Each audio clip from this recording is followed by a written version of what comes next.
Hi friends. இன்னைக்கு பாப்பாங்க ஸ்கூலில் ப்ராஜெக்ட் டே. அதனால் ஸ்கூல் வந்து ஆஃப்டர்நூன் வரைக்கும் தான் இருக்கும் அப்படின்னு சொன்னாங்க.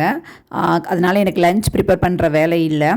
பாப்பா வந்து பெரிய பாப்பா வந்து என்ன ப்ராஜெக்டில் சேர்ந்துருந்தா அப்படின்னா சௌச்சோக்கா துவையல் வந்து நான் செஞ்சு கொடுக்கணும் அப்படின்னு அவங்க தமிழம்மா சொல்லியிருந்தாங்களாம்.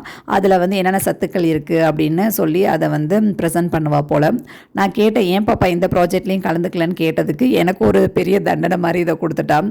சௌச்சோக்காலாம் நான் பார்த்தாலே எனக்கு சுத்தமாக பிடிக்காது. அதில் துவையல் வேறு செஞ்சு இதை நான் மற்றவங்களுக்கும் கொடுக்கணும் அப்படின்றப்ப கொஞ்சம் கஷ்டமாக தான் இருந்தது. ஓகே, அவள் ப்ராஜெக்ட் தானே அப்படின்னு செஞ்சு காலையில் கொடுத்து விட்டுட்டேன். இன்றைக்கி ஒரு பிளான் பண்ணோம். ஏன்னா ஸ்கூல் ஆஃப்டர்நூன் வரைக்கும் இருக்கிறனால அந்த வேலை எங்கேயாச்சும் போய் நாங்கள் லஞ்ச் சாப்பிட்லாம் அப்படின்னு நினச்சோம். ஸோ நான் வீட்டில் இருந்தே லெமன் ரைஸ், பொட்டேட்டோ ஃப்ரை இதெல்லாம் பேக் பண்ணிவிட்டு காலையில் மிச்சம் இருந்த அந்த சௌச்சோக்கா துவையிலையும் எடுத்துக்கிட்டு ஒரு செம்ம லொக்கேஷனில் வந்து ஸ்டாப் பண்ணி நாங்கள் லஞ்சு சாப்பிட ஆரம்பித்தோம்.